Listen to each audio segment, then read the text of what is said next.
రాష్ట్ర ముఖ్యమంత్రి చంద్రబాబు నాయుడు గారు ఎన్నికల్లో వృద్ధులకి వికలాంగులకి ఇచ్చిన వాగ్దానాన్ని అమలు జరుపుతూ 4,000 రూపాయల పెన్షన్ వృద్ధులకి వితంతువులకి తదితర వర్గాలకి, 6,000 రూపాయల పెన్షన్ వికలాంగులకి, తలసేమియా లాంటి వ్యాధిగ్రస్తులకు 10,000 రూపాయలు, పూర్తి అంధత్వము అంగవైకల్యం ఉన్నవారికి 15,000 రూపాయలు చొప్పున రేపు అమలు జరపనుండటం ఎంతైనా హర్షణీయం, అభినందనీయం.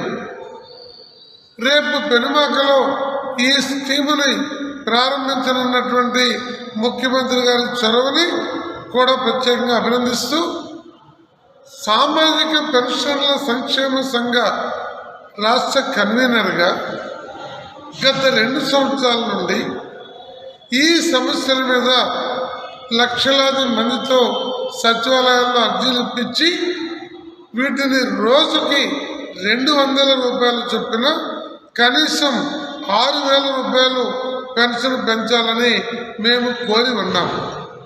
ప్రభుత్వ ఉద్యోగులు ఐఏఎస్ల నుండి 4th క్లాస్ దాకా సంఘటితంగా ఉంటారు కాబట్టి ఈ రాయితీలన్నీ తెచ్చుకొని రిటైర్మెంట్ తర్వాత కూడా మంచి పెన్షన్ పొందుతున్నారు. కానీ భవన నిర్మాణ కార్మికులు, ముఠా కార్మికుడు, రైతులు, వ్యవసాయ కూలీలు, దళితులు, చేతి వృత్తుల వారు, ఈ ఉత్పత్తి శక్తులు ఎవరైతే ఉన్నారో అధిక సంఖ్యలో, గణనీయమైన సంఖ్యలో వారికి 200 ఇచ్చి పండుగ చేసుకోండి, 2,000 ఇచ్చి పండుగ చేసుకోండి అంటే అది ఏది కాదు. పెరిగిన ధరలను దృష్టిలో పెట్టుకొని 6,000 చేయాలని మేము కోరున్నాం. అయినా రాష్ట్ర ప్రభుత్వం 4,000కి అంగీకరించింది. అంతవరకు సంతోషం.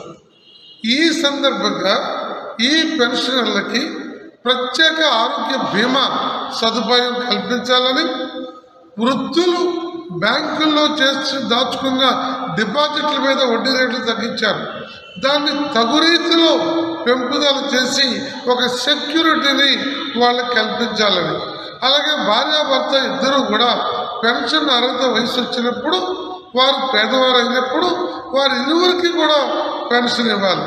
అలాగే బస్సుల్లో, రైల్వేల్లో కూడా ఈ పెన్షన్దారులందరికీ కూడా హాఫ్ ఛార్జీతో ప్రయాణ సదుపాయం కల్పించాలని చెప్పి ఈ సమస్యని కూడా ముఖ్యమంత్రి గారు అలాగే పవన్ కళ్యాణ్ గారు ఆలోచించి అవసరమైతే కేంద్ర ప్రభుత్వంతో కూడా సంప్రదించి ఈ రకమైన రాయితీలు వృద్ధులకి, వితంతువులకి, పెన్షన్దారులకి అవకాశం కల్పించే విధంగా తగు సమయంలో నిర్ణయించాలని చెప్పి మేము ముఖ్యమంత్రి గారికి విజ్ఞప్తి చేస్తున్నాం.